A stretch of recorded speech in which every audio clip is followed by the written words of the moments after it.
అమ్మా అన్న మాటకి పరమేశ్వరుడు కట్టుబడ్డాడు, తల్లిదండ్రులు లేని పరమేశ్వరుడు.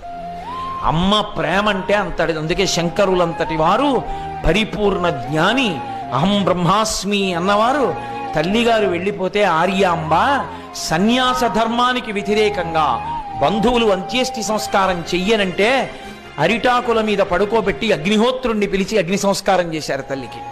చేసి బంధువులు అంత్యేష్టి చెయ్యనన్నందుకు కేరళ రాష్ట్రాన్ని శపించారు.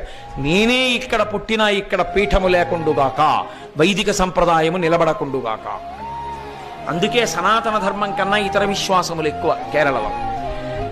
శంకరులు లొంగారు మనమెంత తల్లి భక్తికి.